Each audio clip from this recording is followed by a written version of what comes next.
Hi everyone, Lisa Haven here, and we know that our United States government is involved in corruption on multiple different levels. We have various departments from the CIA to the FBI to the Department of Justice to the military complex, all in which have their own separate corruption going on within each and every single entity. Well, what I want to do today is show you some of that that comes via the Freedom of Information Act. John Greenwald, who is the author of the blackvault.com, has requested some documents from the Department of Justice and from the U.S. Navy, specifically in regards to hypnosis. Yeah, something that both of them are taking a part in, and the U.S. people know nothing about it. But I've got the documents today to prove to you some of that corruption so you can see it for yourself. Now, mind you, corruption happens in every department in the government, not only here in America, but worldwide. And my heart today is just to show you a little bit of that via the sources from the government themselves, from the own documented sources. So what I want to do first is show you this document, and the document that I'm tossing up on the screen now is called The Use of Hypnosis. Now this, again, was requested by the Black Vault's John Greenwald, and it got released to him. And what John Greenwald did is he said, you know, Department of Justice, can you give me any information that you have on hypnosis and how you're involved in it? And this is what they produced. And what this is basically their guidelines if you want to hypnotize someone. And I can guarantee that that is something they've already taken a part in. Now, for this first section here, it says use of hypnosis and the purpose. It says, quote, in certain limited cases, the use of forensic hypnosis can be an aid in the investigative process. Witnesses to crimes have been able to recall certain facets of a crime while in a hypnotic state that they had not remembered without the use of hypnosis. The use of hypnosis, however, is subject to serious objections and thus should only be used on rare occasions, which means they are using them. Mind you, they're on rare occasions, but they are being used. The information obtained from a person while in a hypnotic trance cannot be assumed to be accurate. So they go on in this section, because I don't want to read all of the 15 pages to you. I just kind of want to skim it, but I'm going to attach them below if you want it. But they go on to state that basically it's not 100% accurate, and we're just going to use it, you know, to get an overall idea. Well, if it's not accurate, why even do it from the get-go? Good question. It's not really addressed. Moving on to the next page here, what this actually shows is cases in which they've actually utilized hypnosis on some of the people there. And all I have to say, at least in this document, are people who were aware that they were being hypnotized. But they go on to talk about Adam, the United States versus Awkward Supra, United States versus Adam.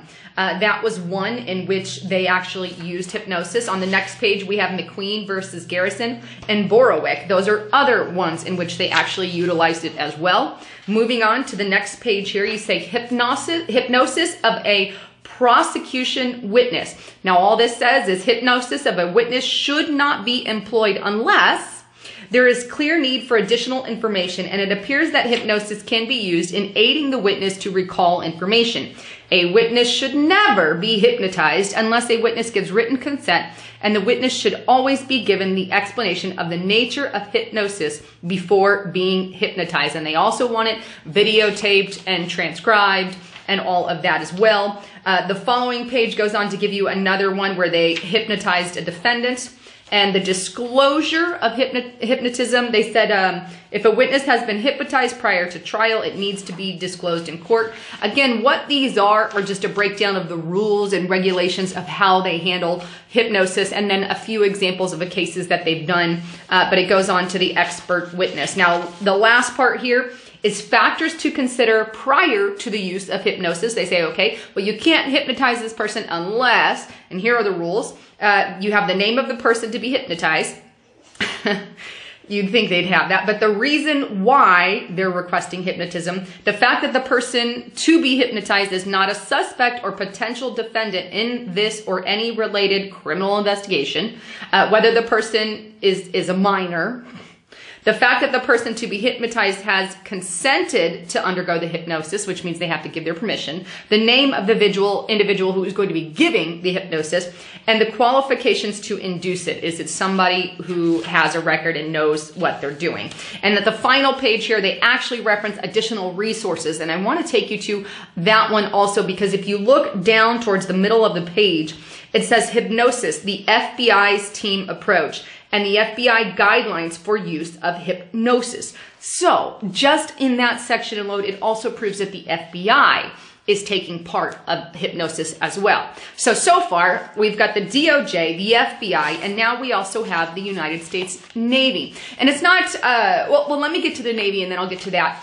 But here is a document, the U.S. Navy Criminal Investigation Services. Again, John Greenwald filed not only with the DOJ, but also with the U.S. Navy, and the U.S. Navy had files on hypnosis. Now, what this files and what you're seeing on the screen are just examples of where they requested and asked to do hypnosis on people. So these files are request to hypnotize someone. You can see the first one here in that first paragraph, requesting authorization to conduct forensic hypnotic interview with bleep, bleep, bleep. Obviously, they cross out the name. Here's another one towards the middle, or on number 1 there, forensic hypnosis to elicit the license number of suspected vehicle. They wanted to find information, so they asked to hypnotize someone there. And on the next one here, she has agreed to undergo forensic hypnosis. That's on another page. So what you're seeing simply there are just files of people that they requested to hypnotize and have done so. Then the final pages here just show a summary of their character of changes. You can see everything from a polygraph is included to forensic hypnosis to general stuff in a hypnotic interview. So there is some of that information. So I guess the question ultimately is it a crime or anything of that nature? Is it corruption that the DOJ and the U.S. Navy are hypnotizing people? Well, I guess if you have the permission of the person, then it's not criminal in that level. But I just wanted you to be aware that this is something that the government is doing. It's a fact. It's in there. It's proven. And there are serious lines that can be crossed for people as far as hypnosis is concerned in general, which is why I wanted to bring it to your attention. But I also want to say this. Please keep in mind there are projects like MK Ultra, Project Monarch, Artichoke, all these kinds of projects that have existed through the past. And so the hypnotism goes way beyond, and it can get into the level of mind control, which is where I take issue with it. There's been lots of creepy movies on it, but it's absolutely a thing. I encourage everyone, if you've not seen my report on Project Monarch and MK Ultra, to check those out. Those are real. Those aren't fictional things. And every so often when the programmers find out, they just change the name and revamp it.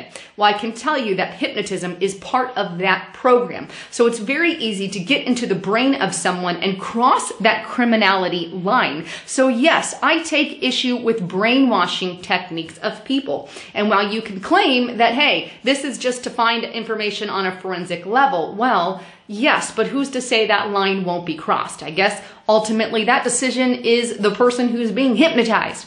But in the case of MK Ultra and Project Monarch, many people were used in those particular projects whose permission was not given. They've used military personnel on some occasions and also people in mental institutions. Two big things that they've done in the past. 100% fact and not fiction at all. Anyhow, I wanted to bring you the latest on all of this. I'd love to get your thoughts on all of that. As a Christian, that's downright scary to me. I'm not for hypnotism. I never be hypnotized myself, but at least you have it and at least you have the information, only because, again, there are lines that you can cross. So that's what is the scary part, is the brainwashing aspect of that. Anyhow, please make sure you check out my partner at getthetea.com. He has the colostrum here. This is amazing. I take it all the time. You can see here as well. But great stuff. It helps stomach issues and whatnot. Also his super strength tea and the Alley C, some of my favorite products. Anyhow, thanks again for tuning in. I'm Lisa Haven, signing out.